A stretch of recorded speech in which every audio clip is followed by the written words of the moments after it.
I'm Walter, 82, and tonight, the dashboard clock glowed 9:47 like a tiny warning light I couldn't shut off. I picked Lily up after her study session. She slid into the passenger seat, not crying, not angry, just quiet in a way that made the whole car feel colder. The heater was on. Didn't matter. Her eyes stayed on the window like she was watching her own life happen to somebody else. I asked the usual questions. How was it? Did you eat? Anything happen? She gave me the kind of answers teenagers learn when they don't want adults to enter the room inside their head. Then, after a long stretch of road and the soft rattle of a loose keychain, she said, "Grandpa, what if none of this makes a difference?" And there it was. The question I thought I'd outgrown. The question I've carried through funerals, layoffs, broken friendships, and my own mistakes I still don't say out loud. Because the truth is, the most dangerous part isn't the sadness, it's the numbness that comes after you've tried too hard for too long. Quick question for you. Drop your age and country and tell me, what's the one thing you keep putting off until later? When you live long enough, you start recognizing certain feelings the way you recognize weather. Lily's wasn't a storm.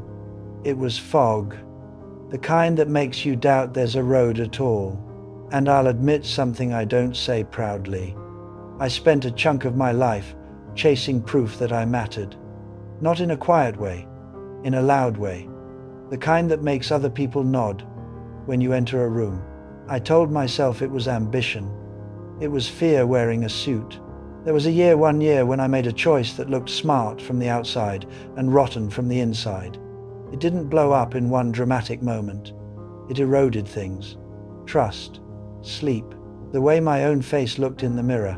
I carried it like a stone in my pocket, and I kept walking as if nobody could hear it knocking against my ribs. So when Lily asked her question, I didn't hear a teenager being dramatic. I heard the beginning of a habit that can ruin a whole life, measuring your worth by whether the world claps. And here's what scares me: most people don't notice when they start doing it. They just wake up one day feeling empty, and they think something is wrong with them, instead of with the scoreboard they've been staring at. If you want more late-night conversations like this, real ones, subscribe and stick around. And if this hit you, share it with someone who's been quieter than usual lately. A few houses down from where we used to live, there was a man named Calvin Reed. 70-ish when I met him, knees that creaked like old floorboards, a laugh that came out in short bursts like he didn't trust himself to enjoy things too much. Calvin wasn't important on paper. He didn't run a company, didn't have a following. Most people knew him as the guy who opened the community center at dawn and turned the lights off at night. He fixed stuck doors, reset the router, swept up after kids who treated the place like a tornado practice field. If you asked Calvin what he did, he'd shrug and say, "Keeps me moving." Then one winter, he had a stroke. It wasn't cinematic. No last words. Just a phone call, and the quiet shock of realizing someone can be here on Tuesday and gone by Friday. At the memorial, I expected a polite little gathering, a few neighbors, maybe some family. Instead, the room filled until people stood along the walls. Teenagers in hoodies, mothers with toddlers, a police officer, a nurse, a man in a dress shirt who looked like he'd driven straight from an office and didn't know what to do with his hands. One by one, they told the same story in different voices. When I was about to quit, when nobody noticed, when I didn't have a ride, Calvin had been there. Not loudly, not perfectly, just there. That's when it hit me. You can live a life that looks small until you see it from the inside of other people's lives. Here's the trap nobody warns you about. You don't decide to start keeping score. It just happens quietly, like dust. You wake up, and your brain starts asking for numbers the way a body asks for sugar. How many people noticed? How many approved? How many seconds before someone looked away? And if the answer is not enough, you feel a dull shame you can't explain, so you chase the next hit of proof. I've watched grown men do it with promotions. I've watched exhausted mothers do it with perfect photos. I've watched teenagers do it with silence, because silence online feels like being erased. At night, the phone screen paints your hands blue. The refrigerator clicks. The house is still. And inside that stillness, a person can start believing a lie, that if you're not visible, you're not valuable. Calvin never played that game. He looked at faces, not rankings. And that's the part I haven't told Lily yet, why I'm so scared she's learning the game early. Because I once let it cost me something I can't replace. I was 44 when I learned how a life can tilt without anyone hearing the hinge. It was late. Not party late. The kind of late where the streetlights looked tired. I was sitting alone in my truck outside a 24-hour hardware store I had no reason to be at. I told my wife I was running an errand. Truth was, I didn't want to go home yet. Home meant questions. Home meant my kids watching my face, trying to figure out what kind of storm I was bringing through the door. And I was carrying a failure I couldn't admit. My business was slipping, my pride was loud, and I'd started making decisions just to stop feeling powerless. I had an envelope on the passenger seat. Inside was a contract, a shortcut, easy money with a catch nobody would see until it was too late. I remember the way the paper smelled ink and cheap glue, like something that wanted to be permanent. Then a kid knocked on my window. Not a teenager, maybe 20. He worked nights stocking shelves. I knew him only from polite nods. He held up a small flashlight I'd left at the counter a week earlier. "Sir," he said, "you forgot this. Thought you might need it." That was it. A cheap flashlight in his hand. But the way he looked at me, steady, ordinary, unafraid, made me feel seen in a way the contract never did. And I swear, that tiny moment cracked the spell. I didn't sign. Not that night. And that decision, it's the reason my family stayed intact. My wife's name was Nora. She had this habit that used to irritate me in the way only love can irritate you, softly, daily, like a dripping faucet. She kept a little notebook by the kitchen phone. Not for recipes, for names. If the mailman mentioned his son was applying to colleges, she wrote it down. If the neighbor's sister was in the hospital, she wrote it down. If Lily's mother, back when Lily was still a baby, said she was tired and felt like she was failing, Nora wrote it down too. Then she did something almost nobody does anymore. She followed up, not with dramatic gestures, not with long speeches. A short card, a casserole dropped off without making it a performance, a text that didn't ask for anything back. "Thinking of you today. How did it go? I'm proud of you." I teased her once. I said, "Nora, you're running a whole operation here." She just smiled and said, "People forget they're allowed to be cared about." After she passed, I found a shoebox in the top of her closet. It wasn't her things. It was other people's words. Thank you notes, postcards, letters from years ago.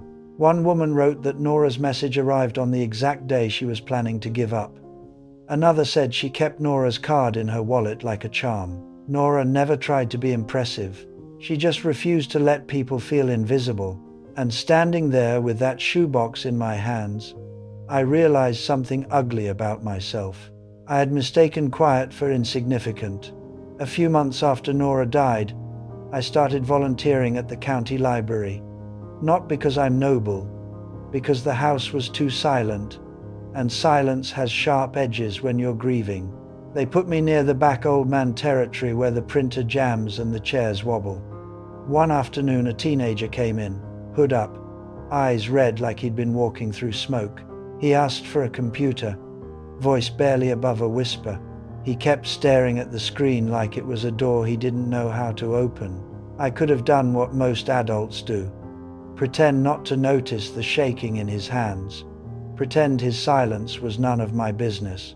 Instead, I slid a scrap of paper across the table with the Wi-Fi password written large, slow, careful. Then I said, "No rush. If you get stuck, tap the table." He didn't look up, just nodded. 10 minutes later, tap, tap. The page he'd pulled up was an application form. Emergency housing. Under reason for request, the cursor blinked in a blank box like a pulse. He swallowed hard and said, "I don't know how to say it." I didn't ask for his whole story. I didn't interrogate him. I just said, "Start with what's true."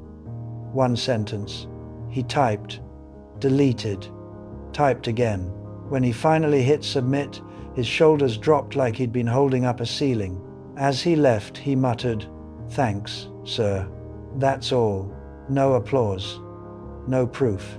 But I went home feeling something I hadn't felt in weeks. Weightlifting. Sometimes you don't change someone's life. Sometimes you just help them survive that day. And you'll never know how close they were. We've been sold a shiny idea of meaning, like it's a trophy you earn, a headline you deserve, a crowd that proves you were worth the oxygen. But most real meaning isn't shiny. It's structural. It's the bolt you never notice until it snaps. Think about the people who keep your world from wobbling. The bus driver who stops when it's raining. The janitor who wipes the spill before someone falls. The nurse who speaks softly at 3 a.m. The mechanic who refuses to let it slide. The friend who texts back when everyone else goes quiet. Nobody builds statues for those moments, but remove them, and things collapse fast. That's what Calvin was.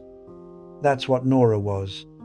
That's what that kid at the hardware store was, for me, one small act of steadiness in a night full of bad options.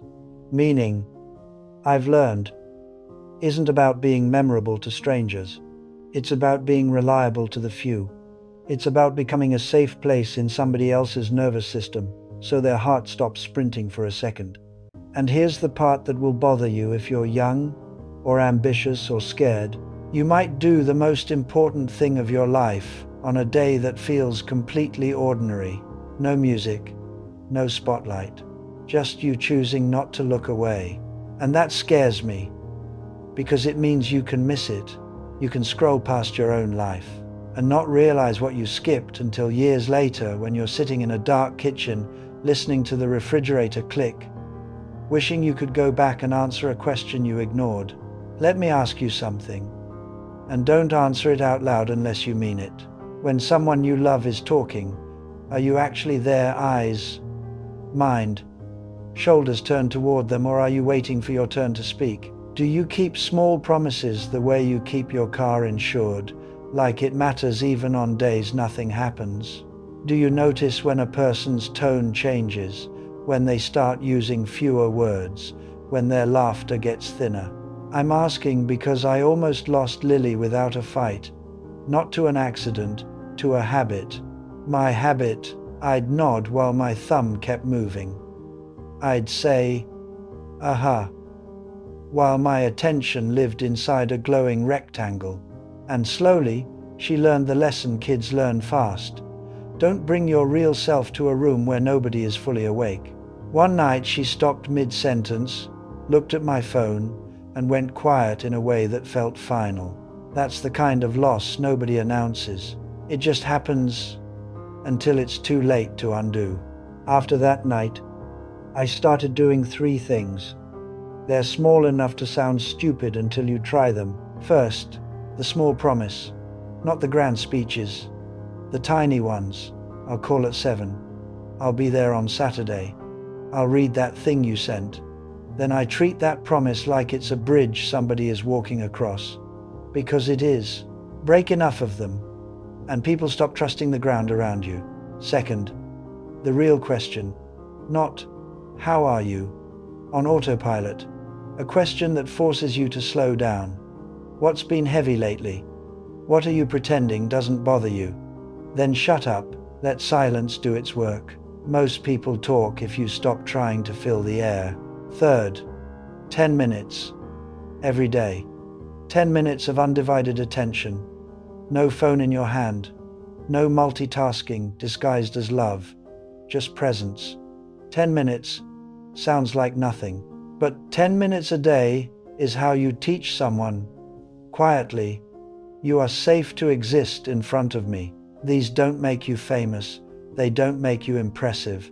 They make you trustworthy. And trust is what meaning is built out of. Here's the twist, though. Once you start doing this, you notice something uncomfortable. Some people only keep you around when you're distracted. Because a fully present you, a fully awake you, that changes the whole relationship. So I tried it with Lily. Not as a lecture, as an experiment. The next week, I picked her up again. Same route, same streetlights. I put my phone in the glove compartment before she opened the door. Not face down. Not, I'll just check one thing. Locked away. She noticed immediately. Teenagers notice what we think they don't. We drove in that quiet for a while. The tires hummed. A motorcycle passed like a brief anger. And then I said, I'm going to ask you something and you don't have to answer fast. She kept looking out the window, but her shoulders loosened a little. I said, when did you start feeling like you're behind, even when you're working hard? That did it. Her eyes flicked toward me, just once, like she was checking if I was real. She didn't cry. She didn't explode. She just started talking slow at first. Then, in a rush about how every day feels like a test she didn't study for, how she can't tell if she's tired or just hollow. I didn't fix it. I didn't offer solutions like coupons. I just stayed with her in the dark, the way Nora used to stay with people. Steady, unhurried, not asking for anything. And when we pulled into the driveway, Lily whispered, almost embarrassed, "Thanks for actually listening." That sentence is the sound of a door reopening. But it also comes with a fear I haven't told her yet, because listening is the easy part. What comes next is harder. Here's what comes next. You have to choose what you're willing to disappoint. Because when I was younger, I disappointed my family for the sake of looking successful. I disappointed my body for the sake of proving I could outwork time. I disappointed my own conscience for the sake of being admired by people who wouldn't have shown up for me in a hard hour. That's the secret I hinted at earlier. It wasn't one dramatic sin. It was a slow betrayal of what I knew was right. I kept saying, later I'll rest. Later I'll call. Later I'll be present. Later I'll stop chasing the scoreboard. And then one day, later, showed up as a cost. A child who learned not to bother you. A marriage that got quiet in the wrong way. A friend you didn't keep. A version of yourself that feels like a stranger. So when Lily asks if anything matters, I want to tell her this. Yes, it matters, but not to the crowd. To the few people who would feel your absence like missing stairs in the dark. If you want a life that means something, stop asking how big it can be. Ask how honest it can be. Ask how reliable you can become. Because at the end, you won't remember the applause. You'll remember the faces you were truly there for when it counted.